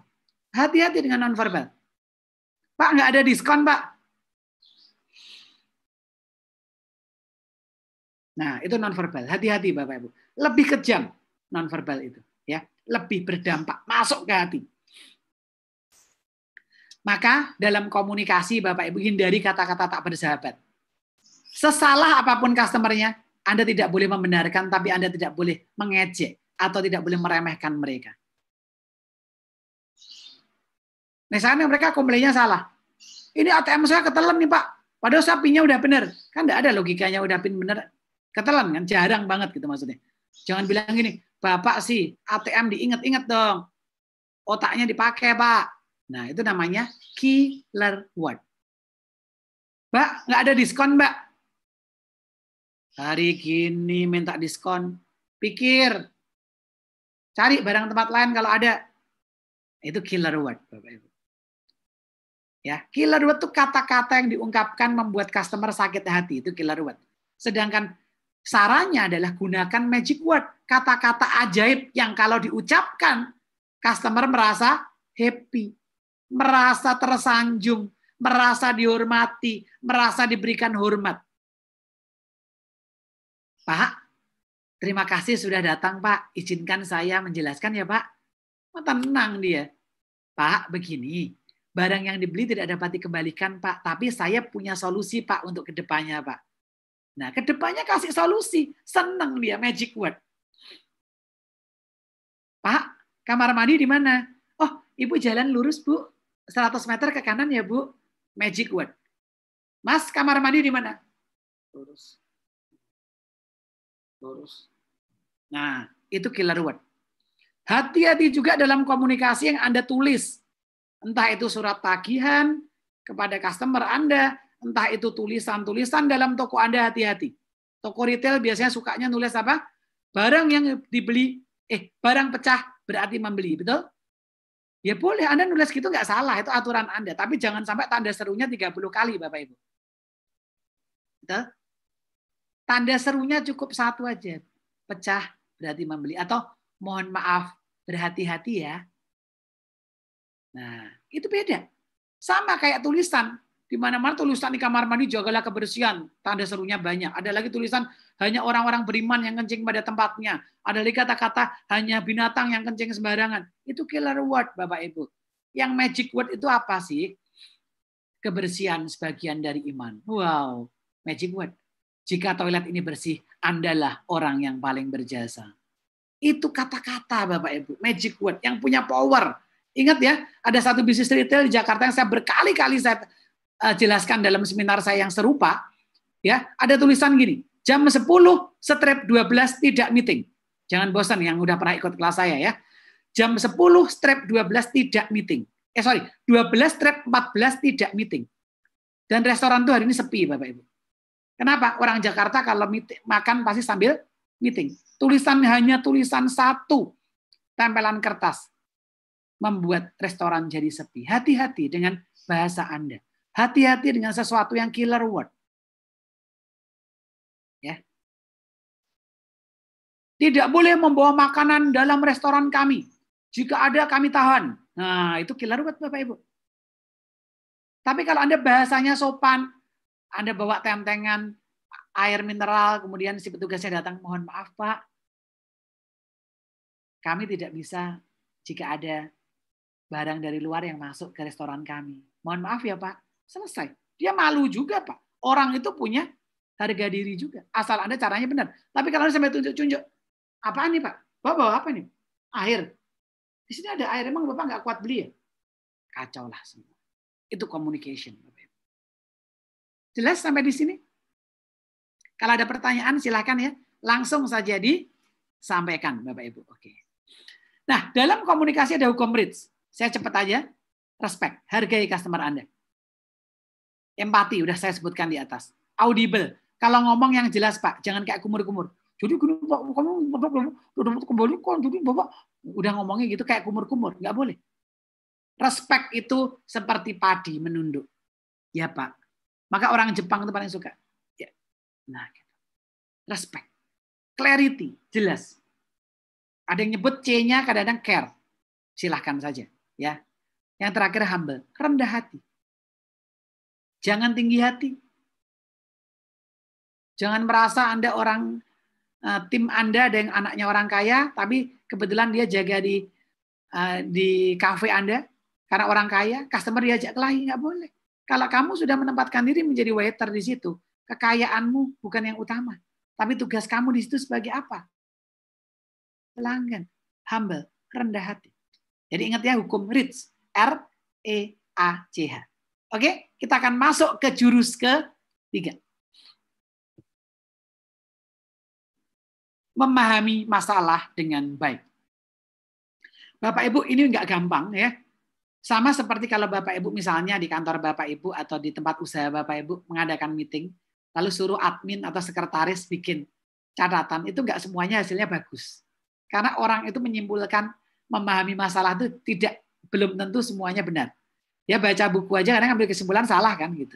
Nah, maka teknik yang kedua adalah teknik ketiga adalah memahami masalah dengan baik dan benar. Catat agar tidak ada yang terlewat. Maka ketika Anda pahami bahwa diri Anda lemah dalam mengingat, maka catat. Bu, mohon maaf ketika Ibu cerita, nanti saya izin sambil catat ya Bu. Nggak apa-apa catat. Mencatat bukan sesuatu yang memalukan. Oke? Belajar mengambil inti masalah. Oke? Pahami. Dia marahnya tuh apa sih? Oh, marahnya gara-gara karena ini. Anda harus paham. Inti masalahnya harus paham. Jangan sampai udah customer panjang lebar bercerita, oh jadi Ibu minta diganti ya? Nah, itu namanya Anda nggak paham inti masalah. Masalahnya customer itu sekali lagi bukan soal barang diganti atau tidak. Yang penting adalah penjelasan yang benar atau tidak. Gitu Bapak Ibu. Customer itu punya gengsi juga Bapak Ibu. Ya, jadi belajar, ajar tim Anda untuk memahami, mengambil inti masalah. Berikutnya, simpulkan dan sampaikan. Setelah Anda tahu inti masalahnya aja, masalahnya apa? Oke Bu, berarti problemnya begini ya Bu. Kemarin Ibu udah melakukan komplain 1 kali, belum ada respon dari kami ya Bu. Kami mohon maaf Bu, kami akan segera tindak lanjutin. Nah, sampaikan, kita akan selesaikan keluhan Ibu maksimum 1 kali 24 jam. Jangan ditanya, kapan selesainya Mas? Maaf Bu, belum tahu Bu, kapan Bu. Kadang bisa sehari, kadang bisa 2 hari, kadang bisa berhari-hari, kadang nggak dijawab juga sih Bu. Jangan. Ya, Bapak Ibu, kalau kita lihat bahwa ketika kita menghadapi customer yang komplain, kadang-kadang kita makin baik kalau customernya komplainnya makin kencang, benar nggak? Nah itu dalam istilah komplain disebut sebagai hard complaint. Jadi customer kalau udah hard complaint, itu benar-benar marah udah. Jadi hati-hati sama customer yang melakukan hard complaint. Saya pernah di bandara, saya ditinggal pesawat, saya hard complaint. Saya dapat penerbangan selanjutnya. Tapi ada pembicara lain yang waktu itu mau ngajar di kota yang sama dengan saya, dia ujungnya nggak bisa terbang. Terbangnya harusnya jam 7 kami ditinggal, saya dinaikkan penerbangan jam 8. Ada 1 orang yang harusnya 1 pesawat sama saya itu dikasih penerbangan jam 3. Karena dia soft complaint. Ya sudah, acara selesai dia baru terbang kan gitu. Jadi kalau hard complaint itu customer benar-benar dia harus dibantu. Tapi soft complaint tetap diperhatikan Bapak Ibu, jangan sampai tidak juga. Tapi memang ada beberapa industri di Indonesia, industri penerbangan ya, Bapak Ibu mau komplain berapa kali pun tidak akan didengar sih. Ada. Karena dia merasa pesawatnya paling banyak, merasa dirinya paling hebat. Tapi hati-hati, ketika ada kompetitor dia akan kalah. Oke? Ketika nggak ada kompetitor nggak apa-apa. Oke, berikutnya. Teknik menghadapi komplain yang keempat. Memberikan solusi dengan cepat. Bapak Ibu, solusi itu nggak boleh lama. Harus selesai pada hari tersebut atau dengan janji yang Bapak Ibu benar-benar pasti. Semakin cepat, maka tidak ada kesempatan bagi dia untuk masuk ke level kedua atau ketiga. Ya, begitu dia komplain hari ini, langsung Bapak Ibu kasih komplimen, kemudian selesai masalahnya dia nggak cerita sama orang lain. Pasti. Jadi ketika dia sudah ngomong sama pemilik brand, kepada Bapak Ibu pemilik toko, dia nggak akan cerita sama orang lain Bapak Ibu. Energinya udah habis. Tapi ketika dia nggak punya kesempatan untuk ngomong sama kita sebagai pemilik toko, sebagai pemilik bisnis retail, maka dia akan ngomong sama orang lain. Itu poin terpenting yang Bapak Ibu harus paham. Maka, satu, pertama, tanyakan solusi yang diinginkan customer. Ya, customer itu maunya apa sih? Belum tentu dipenuhi, tapi tanya, Bu, mohon maaf, harapan Ibu apa, Bu? Tidak apa-apa, boleh. Berikutnya, jangan menunda pengambilan keputusan. Bu, kami udah ada kesimpulan begini, Bu. Jadi, Ibu produk Bapak Ibu nggak bisa diganti, tapi kita berikan voucher ya, Bu, untuk pembelian berikutnya. Selesai. Buat customer bahagia, Bapak Ibu. Dan mereka menganggap masalah ini selesai. Jadi, ya Bapak Ibu harus yakinkan, setelah dikasih voucher, setelah dikasih komplimen, kasih apapun, Bu, apakah masih ada sesuatu yang belum berkenan, Bu? Nggak, kok sudah aman. Udah, terima kasih. Apalagi dia udah terima kasih aman. Tapi kalau dia bilang, ya tapi gini kamu ngasih voucher 50.000, saya nunggu kamu dari pagi sampai sore. Nah ini belum selesai Bapak Ibu, hati-hati. Maka voucher Bapak Ibu nggak bermanfaat. Jelas? Jadi solusi dengan cepat. Kalau boleh ditambahkan cepat dan tepat. Speed and accuracy. Ya, saya ulang ya. Jadi kalau kita bicara hari ini, sebentar, tekniknya ada 4 tadi, Bapak Ibu. Ada 4 teknik menghadapi komplain. Saya ulang di slide 1 supaya Bapak Ibu. Ya, oke ini ya. Jelas. Mendengarkan dengan baik dan empati. Ya, menunjukkan empati. Menggunakan teknik komunikasi yang benar. Memahami masalah dengan baik dan cepat. Memberikan solusi dengan cepat. Nah, ketika ini terjadi, maka komplain selesai pada titik itu. Komplain selesai pada hari itu dan customer sudah melupakan apa yang pernah dia alami. Tetapi kalau jawaban Bapak Ibu menunggu waktu yang lama, ini yang berbahaya. Pernah satu cerita saya pernah tulis di blog saya adalah sebuah perusahaan susu Bapak Ibu. Perusahaan susu ini peristiwa yang lama, tapi saya masih ingat terus sebagai customer ya. Waktu itu kita pakai susu merek A gitu ya.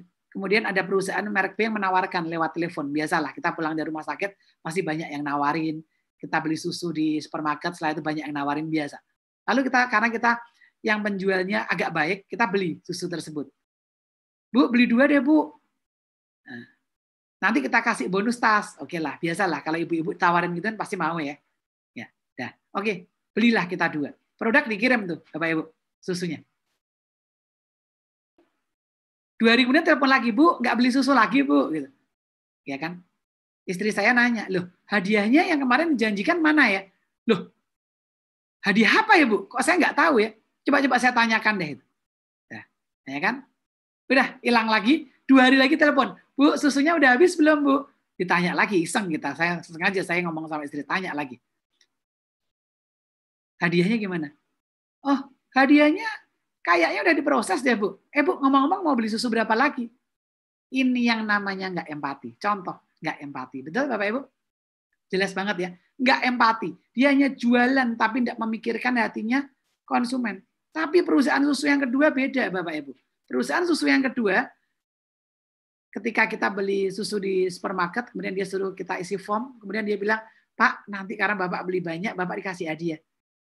Kemudian berikutnya, 2 hari kemudian ada SMS waktu itu bunyi. Produk sedang dalam pengiriman. Nah, gitu. Berikutnya lagi, produk akan sampai esok harinya. Kurang lebih begitu informasinya. Baru SMS gitu ternyata kita pulang ke rumah udah ada produknya. Wow. Janji harus ditepati. Kalau janji nggak ditepati, customer akan komplain pasti. Ya. Jadi mendengarkan dengan baik. Saya kan bilang baik-baik, Bu, mana hadiahnya? Nggak dikirim. Nggak dikirim. Mungkinkah pertanyaan saya beli lagi susu tersebut? Nggak akan. Cerita berikutnya, saya naik satu penerbangan ya, biasalah penerbangan warna merah gitu ya. Kemudian saya lihat ibu-ibu bawa tas besar. Kemudian karena ibu itu masuk terakhir, kemudian tempat duduknya belakang tempat duduk saya, dia mau masukkan tas di cabin, nggak bisa.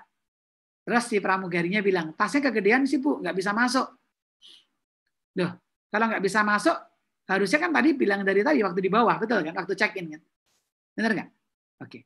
Akhirnya, udah gini aja, saya taruh bagasi aja ya, Bu. Nggak bisa di kabin nih. Terus dia bilang, tapi nggak ada gemboknya loh, Mbak, koper saya gitu. Wah, itu salah Ibu. Saya nggak ngerti. Kalau ada yang hilang gimana, Mbak? Wah, ya saya nggak tanggung jawab. Wow. Ini kembali contoh. Tidak empati. Nggak empati. Tidak ada respon yang baik. Komunikasinya juga nggak buruk. Ya Ibu sih, masuknya telat, tasnya gede pula. Nah, malah disalahin pula. Inilah yang benar-benar tidak. Mereka nggak paham masalahnya dengan baik dan benar. Ibu ini kan nggak apa-apa ditaruh bagasi, tapi kan concernnya dia nggak ada gemboknya tadi kan. Nah, usulannya gimana sih? Misalnya apa? Apa mau di wrapping atau mau di apa kan bisa. Tapi mereka nggak memberikan solusi. Bapak Ibu sekalian, ini yang menyebabkan customer komplain. Dan bukan ibu itu komplain, mungkin dia nggak bisa nulis di media ya. Tapi saya ini nulis loh. Saya tulis di blog saya. Bahwa ada kejadian di pesawat gini, pramugarinya bilang gini. Saya tulis. Bayangkan zaman sekarang itu customer-nya nggak nulis, orang lain yang empati nulis loh. Itu yang berbahaya. Maka hati-hati dengan apa yang kita lakukan kepada customer kita. Apalagi kalau dia sudah komplain. Komplain itu butuh energi, Bapak Ibu. Kalau komplain butuh energi, perhatikan, maka dia harus didengarkan. Maka dengarkan dengan baik. Oke, sampai sini dulu. Apakah ada pertanyaan? Kalau ada, silakan Bapak Ibu. Kalau belum ada pertanyaan, saya lanjutkan dulu. Oke. Ya. Bapak Ibu sekalian, ini kan nanti video ini langsung Bapak Ibu bisa langsung saksikan di YouTube channel ya, di YouTube channel. Jadi Bapak Ibu bisa langsung saksikan YouTube channel. Kalau yang tadi belum sempat mengcapture materi, silakan saja nanti lihat videonya lagi. Tentunya di link yang nanti akan diberikan di chat ya. Silakan Pak Riki atau Pak Yohanes untuk bisa menuliskan link YouTube kita nanti ketika kita udah selesai acara ya. Mohon bantuannya. Oke. Bapak Ibu sekalian, saya akan lanjut.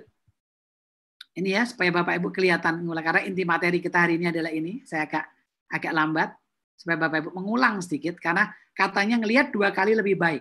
Maka Bapak Ibu ketika nanti lihat YouTube yang ada yang kita pasang di YouTube, tolong Bapak Ibu jangan lupa lihat dan jangan lupa subscribe dan like ya Bapak Ibu. Oke. Ya. Solusi dengan cepat yang terakhir. Lanjut. Faktanya Bapak Ibu, ketika komplain dan masalah selesai dengan tuntas, mereka customer itu justru akan jadi loyal customer. Ini yang mungkin kadang-kadang kita belum paham. Ketika kita komplain dan komplain didengarkan dengan baik, dapat solusi, ternyata customer itu dia akan jadi loyal customer. Karena komplain sebenarnya adalah ungkapan dia, kamu berubah dong. Kalau berubah, saya mau sama kamu loh. Persis ketika orang pacaran. Saya kasih contoh ini pada edisi lalu juga, tapi saya ulang lagi karena ini penting. Jadi ketika Bapak Ibu ingin punya loyal customer, ini harus dilakukan. Selesaikan masalah dengan tuntas. Ketika Bapak Ibu punya pacar, ya, punya pacar. Ketika pacar itu komplain, dengarkan komplainnya, betul? Kalau komplain nggak didengar, Anda ditinggal. Tapi kalau komplainnya didengar, dia akan jadi loyal loh sama Anda. Dia mau nikah sama Anda, betul?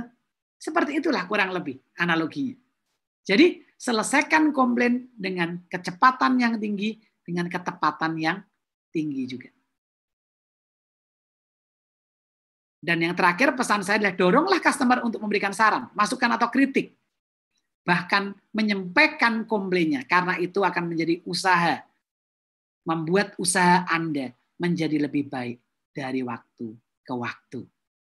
Ya, nanti kalau ada pertanyaan silakan langsung di chat saja. Tapi kalau Bapak Ibu ingin tahu kontak saya, monggo silakan. Ini kontak saya. Silakan nanya-nanya boleh dengan kata kunci bilang aja Airip gitu ya. WA ke saya bilang Airip. Oh, berarti ini adalah yang peserta seminar Airip. Oke, sementara itu pertanyaannya sesi tanya jawab kita letakkan di akhir dan Pak Riki akan menyampaikan satu topik untuk Bapak Ibu sekalian. Kepada Pak Riki dipersilakan. Oke. Terima kasih Pak Joko untuk sharingnya. Ya, jadi nanti kan tadi ada Pak Bahrudin ya sempat nanya gimana untuk materinya ya. Nah nanti seperti yang tadi Pak Joko sampaikan, nanti kita akan share videonya, link videonya. Sekarang ini sebenarnya bisa dilihat di YouTube channel kami. untuk video sharing live sharingnya, video live sharingnya itu nanti kita bisa dilihat di window chatnya. Ya, itu udah saya share untuk semuanya gitu ya. Nah, mungkin bisa dilihat di situ untuk materi-materinya. Kalau misalkan Bapak Ibu lupa gitu kan, mau review lagi mungkin, nah itu nanti bisa dilihat di situ.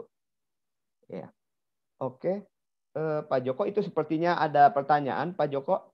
Oke, saya jawab pertanyaan dulu atau Pak Riki mau nyampaikan sesuatu dulu, Pak Riki?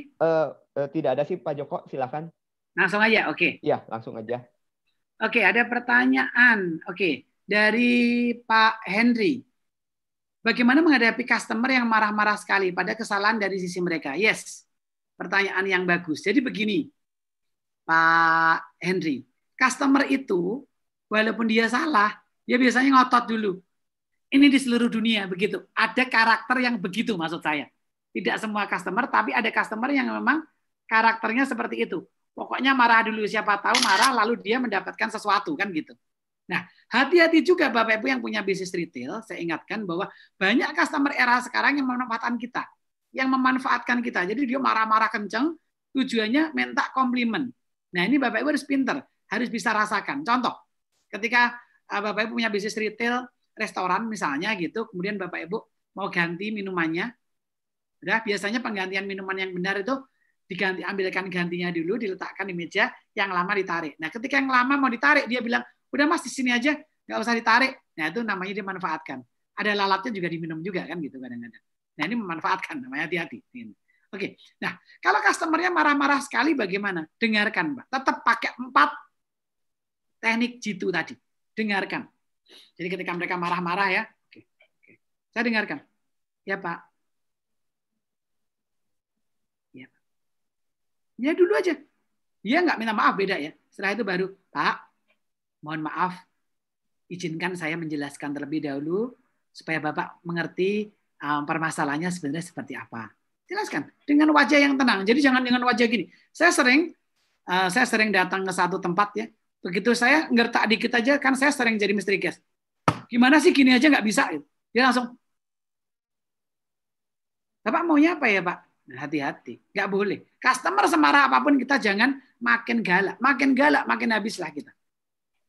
Ya, makin galak itu nggak boleh, pasti tidak boleh, 100%. Maka menjawab pertanyaan Bapak tadi, hadapi Pak, hadapi. Karena segalak-galaknya customer dia tetap manusia yang tetap saja dia itu ketika didengarkan dia happy. Dan yang terakhir kasih solusi Pak, ya dengarkan, pahami masalahnya, ambil keputusan, kasih solusi. Dan kalau Anda memang punya budget dan di perusahaan Anda jarang sekali bahwa ada orang yang komplain, udahlah. Ini paling cuman perbandingannya 51 yang komplain, yang baik 49 yang komplain 1, udahlah saya kasih aja. Kasih komplimen beres. Kan gitu. Tapi kalau perusahaan Anda banyak komplainnya ya jangan ngasih terus. Ujungnya Anda nggak profit kan gitu. Ya. Nah, ini saya mau sedikit contoh lah. Hotel ya, di satu hotel. Di satu hotel itu menarik. Jadi karyawannya diberi hak untuk memuaskan customernya.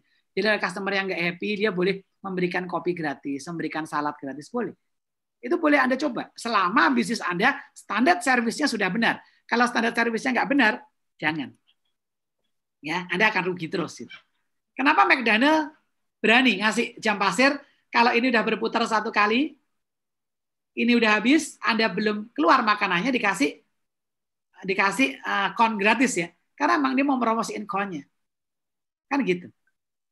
Oke, itu yang paling penting. Jadi artinya bikinlah menunggu menjadi menarik dengan caranya McDonald. Dan yang penting latihlah tim Anda. Jangan sampai pernah berpikir saya nggak ngelatih Pak, tapi saya pasti yakin mereka bisa. Mereka tuh sarjana Pak. Mereka udah pengalaman kerja 5 tahun Pak. Jangan pernah percaya pada sarjana, jangan pernah percaya pada pengalaman 5 bahkan 10 tahun. Anda harus training karyawan Anda untuk bisa menghandle komplain. Baru Anda boleh terbangkan mereka atau gunakan mereka untuk melayani customer yang komplain. Kalau enggak, sebaiknya Anda sendiri yang turun tangan. Oke? Itu jawabannya. Apakah cukup Pak Henry? Kalau belum cukup silakan dicat lagi ya. Oke. Pertanyaan berikutnya dari Pak Riki. Pak Joko, jika sudah melakukan langkah-langkah menaiki komplain yang sudah Pak Joko share, tapi customer masih marah, bagaimana Pak merespon hal tersebut? Oke. Ada nggak ya? Kalau menurut pengalaman saya Selama cara komunikasinya benar, nggak ada, Pak. Biasanya customer itu mundur dengan teratur. Walaupun reaksinya bisa jadi ada yang baik, ada yang enggak. Ada yang bisa langsung, gini aja nggak selesai, pergi langsung. Tapi mereka pasti pergi, Pak.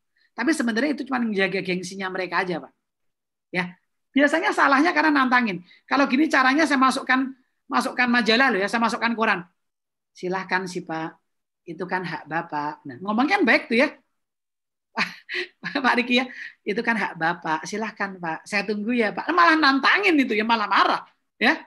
Oke, ya, tetap aja bisa Pak. Kalau bisa kita selesaikan lah Pak. Kita kan ini bukan apa-apa. Kita tetap akan dengarkan Bapak dan kita akan tetap mengasih win-win solution buat Bapak.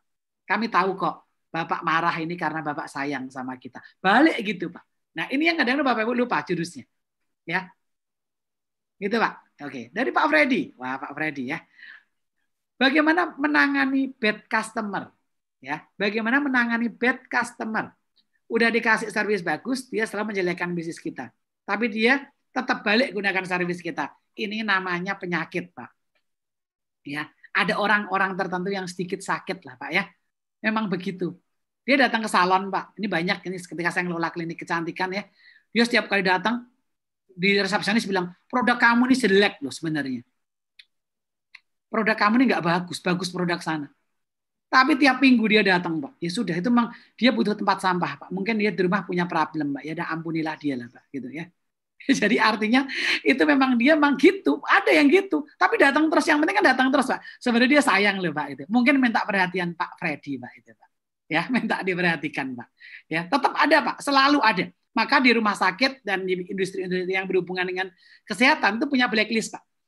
Punya blacklist. Ini loh daftar orang-orang customer yang hobinya komplain, yang nggak jelas komplainnya. Sehingga kita basa-basinya dikurangin. Nah, kalau udah gitu terus basa-basinya dikurangin, Pak. Tetap baik, tapi nggak perlu basa-basi. Karena apa? Begitu kasih basa-basi, dia gitu lagi nanti, lebih gitu lagi. Ya, oke. Dari Fani Ayu. Pak mau nanya bagaimana menghadapi customer yang komplain ketika dia sudah beli barang, selang beberapa hari dia minta retur. Nah, oke, ini bicara sistem dulu. Bicara sistem operasional kita. Jadi, Bu Fani harus punya sistem operasional yang kuat. Mungkin dalam notanya, di baliknya, ya, dikasih catatan. Atau di bawahnya, mungkin dalam struknya, kalau di iRep kan ada struk ya, ada nama bawah-bawah, oke. Komplain diterima 1 kali 24 jam. Udah tambah dikit 1, beres saja. Sehingga ada barang bukti. Atau kalau di struk nggak cukup, ya tempel aja di tempat usaha Bapak Ibu sekalian, bahwa Bapak Ibu sekalian, kami menangani komplain, dan kami menerima komplain 1 kali 24 jam sejak barang kami keluarkan. Nah, itu namanya sistem, Mbak. Nah, kadang-kadang, bicara servis, bicara komplain, ini terjadi juga karena kita nggak punya sistem. Ya, jadi nggak bisa. Oke, berikutnya, pertanyaan kedua. Dan dari awal sudah diinfo jika pengembalian 1 hari. Oke, fokusnya adalah sudah diinfo ya, tapi dia tetap marah. Nah, infonya ini tertulis atau nggak tertulis, Mbak? Ini saya tanyakan lagi. Karena kebetulan saya sangat expert di sini, saya nanganin banyak company ya, dari mulai Carrefour, Telkomsel, saya megang kelas servisnya mereka, jadi saya banyak cerita. Nah, silakan Bu Fani tulis ke saya. Ini yang dimaksud dikasih tahu itu bagaimana? Di struk kan, nah, customer kan kadang-kadang nggak baca. Maka sistem kita jangan lupa. Ya, saya nggak tahu kalau Bu Fani udah ceritakan belum, misalkan ini struknya ya, ini struknya, lalu Pak, ini struknya dikasih, udah kasih, mohon maaf Pak, kami jelaskan bahwa komplain hanya bisa 1 kali 24 jam ya Pak, harus dijelaskan, jika perlu kasih stabilo, no problem gitu. Ya. Sudah dilakukan belum Mbak? Ya sekalian ini kita perdalam kasusnya. Bu Fani udah dilakukan belum? Pokoknya dalam forum ini semuanya harus titik ya, nggak ada jawaban yang ngambang. Saya ingin Bapak Ibu puas, saya ingin Bapak Ibu dapat masukan. Oke, Bu Fani silakan dicat. Bu Fani menjelaskannya. Juga tuh, Pak Joko. Ya. Sudah diinfo juga oleh Bu Fani, dia bilang infonya tertulis di struk dan sudah diinfo langsung juga. Oke, sorry saya nggak baca yang bawahnya. Oke, sudah diinfo langsung. Nah berarti ini faktor customernya, bukan sistemnya, Bu Fani. Ya, ini berarti bukan sistemnya. Berarti Bu Fani sudah melakukan hal yang benar. Nah, tapi dalam konteks ini ada tulisan, dan ketika bukan Bu Fani yang melakukan, saya akan cek ulang, Bu. Apakah tim saya juga melakukan? Kadang-kadang Bu Fani punya SOP. Kadang-kadang Bu Fani punya SOP tapi karyawan kadang-kadang ngelanggar, Bu. Nggak dijelaskan. Contoh kalau di Alfamart kita lihat ya, bila orang beli, orang pembeli datang, Bu, mau isi pulsa sekalian, itu selalu disebutkan. Kalau nggak sebutkan kita dapat pulsa. Nah itu harus jadi habit. Nah saya nggak tahu kalau kejadiannya Bu Fani yang memberikan servis, jawaban saya adalah ya berarti karakter customer-nya, Bu. Memang ada yang namanya bad customer, itu ada. Kalau bercandaan saya gini, kalau ada bad customer, sangat ketahuan bahwa ini adalah customer yang buruk, kasih aja ke kompetitor, Bu. Biar yang pusing kompetitor, Bu. Ya, kasih kartu nama, Pak. Di toko sebelah itu barangnya lebih murah loh, Pak. Lebih bagus, Pak. Kasih kartu nama. Enggak apa-apa. Anda kan berbuat baik, tapi Anda sedang menghilangkan penyakit di perusahaan Anda. Boleh juga. Ya, tapi kalau yang layani customer-nya Bu Fani, cek Bu Fani. Sesekali diaudit. Benar nggak karyawannya bilang gitu? Kalau enggak kan jadi nggak bisa. Gitu ya. Ditekankan banget. Ditekankan banget. Persis kalau kita di Alfa, kalau Bapak Ibu beli susu. Pak, susunya expired-nya bulan April tahun 2021 ya Pak, disebutkan. Itu jelas. Sehingga kita nggak akan datang lagi komplain, nggak berani. Karena sudah diungkapkan secara visual. Gitu. Oke? Bu Fani silakan dicat lagi kalau ada pertanyaan. Boleh ya? Pak Henry sudah cukup. Pak Freddy kalau ada pertanyaan lagi silakan. Pak Riki, apakah tadi sudah cukup? Terus ada pertanyaan lain kah? Udah, oke. Oke. Ya. Oke, ada pertanyaan lain kah? Kalau boleh, kalau ini waktu masih ada, silakan kalau ada yang mau langsung raise hand, silakan boleh nanya langsung. Kalau mungkin ada orang yang tidak hobi ngetik, silakan saja. Pak Riki cukup, oke. Bu Fani, apakah cukup? Ya silakan raise hand, minta tolong administrator untuk ngelihat. Oke. Kalau dia sampai komplain di web gitu bagaimana Pak? Nah, bagus. Dapat iklan gratis, Bu. Tapi Bu Fani kan pegang data. Jadi ingat ya ketika ada customer komplain, struknya jangan dibalikin aja sama customer, Bu. Ya. Difoto dulu dan yang lain. Nah, begitu customer komplain, lalu Bapak Ibu menghandle komplain tersebut di web juga, Bapak Ibu bisa ceritakan. Berikut ini adalah kronologis masalah yang dialami oleh Pak Joko. Pada tanggal sekian Pak Joko membeli produk, lalu dijelaskan dengan customer service kami yang bernama Ricky. Kemudian udah diberi catatan, bahkan dalam struknya udah diberi lingkaran 1 kali 24 jam. Nah, lingkarin Bu jika perlu. Kak dikasih palat, lingkarin gitu ya. Oke, tetapi pada hari ketiga customer kembali balik lagi dan ingin meminta retur produknya. Dan kami sudah jelaskan dengan profesional, dengan standar kami bahwa barang yang sudah dibeli lebih dari 1 kali 24 jam tidak dapat dikembalikan. Dengan demikian penjelasan kami dalam web ini dan kami harap Pak Joko memahaminya karena kami sudah memberikan penjelasan sejak awal. Nah, ini nilai plus, Bu. Ini nilai plus. Plus banget. Langsung dapat poin. Bu Fani langsung dapat poin. Oh gitu ceritanya. Oh dasar memang customernya yang nggak benar gitu. Gitu ya Bu. Oke, lanjut lagi Bu Fani. Udah paham Bu? Oke ya, oke. Tapi kalau ini sering di perusahaan Bapak Ibu, hati-hati ya, cek tim Bapak Ibu ya. Jangan percaya begitu saja karena percaya begitu saja berbahaya. Audit tetap perlu. Oke, pertanyaan berikutnya. Dari Bu Nesya, Pak bagaimana untuk pembelian online? Jika ada customer suka komplain bahwa barang yang kita kirimkan kosong tidak ada isinya. Awalnya kami udah kami tukar asal yang bersangkutan mengirimkan wadah yang diklaim kosong. Tapi lama kemalaan kami curiga. Ya, ini yang saya bilang, customer itu ada tukang manfaatkan, Bu Nesya. Ada, banyak. Penjahat lebih banyak kan, Bu? Ya kan? Orang jahat lebih banyak dibanding orang baik kan, Bu? Ya, yang penting kita jelas. Pas pengiriman jika perlu ada dokumentasinya, lebih bagus, Bu. Jadi pas pengirimannya, jika mampu pas pengiriman ada bukti fotonya, fokus. Kemudian ketika diserahkan ke kurirnya, difoto bahwa kurirnya, cek kurirnya agak pegang ini, misalkan ini dos ya Bu, pegang gini aja. Kurirnya agak gini difoto, cekrek, oh ada isinya. Yes. Jadi Ibu bisa klaim juga nanti karena ada beberapa juga yang kesalahannya terjadi di kurir, Bu. Nah, ini harus hati-hati juga, Bu. Kurir di Indonesia akhir-akhir ini makin parah, saya katakan gitu. Service levelnya menurun. Ya barang, ada pengiriman barang, teman pernah ditaruh di spion mobilnya. Nggak ada orang taruh spion mobilnya. Saya beberapa kali dapat paketnya tidak dikirim rumah saya dengan alasan rumahnya tidak diketahui alamatnya. Kemudian saya suruh ngambil barang sendiri di tempat ekspedisinya. Mungkin sampai hari ini ada 3-4 barang saya yang masih di ekspedisi itu. Dan saya nggak ambil. Jadi hati-hati juga. Ya, kadang-kadang menyebut nama dicek, nama penerimanya juga benar, tapi tanda tangannya beda. Harus hati-hati juga. Kita jadi sebagai pebisnis retail harus smart, Bu. Kalau kita jadi pebisnis retail kita nggak smart, gawat, banyak ditipu kita. Ya, baik itu harus, bijaksana itu wajib. Ya, oke, itu Bu Nesya ya. Oke, dari Angga, kalau mengatasi yang komplain langsung direview, kalau mengatasi yang komplain langsung direview di Google Map itu gimana ya Pak?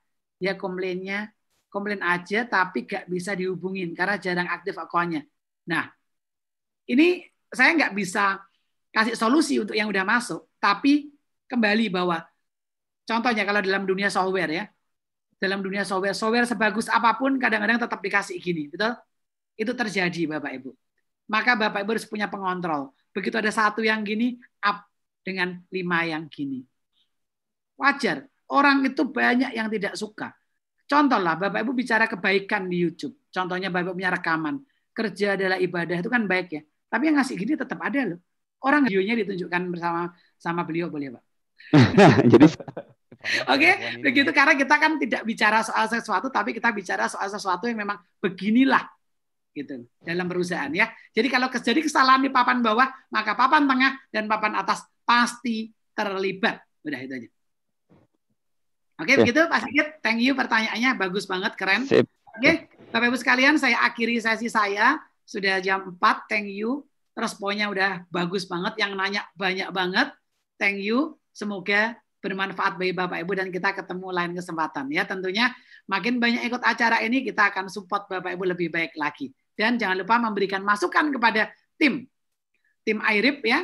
Silahkan di chat supaya acara kita lebih baik lagi. Karena tanpa masukan dari Bapak Ibu sekalian, kita acaranya pasti akan begini-begini saja. Tapi dengan masukan, dengan penguatan Bapak Ibu, kita bisa lebih membuat Bapak Ibu terbantu dengan topik-topik yang kita sajikan. Terima kasih, saya kembalikan ke Pak Yohanes Riki Enggung. Silakan Pak.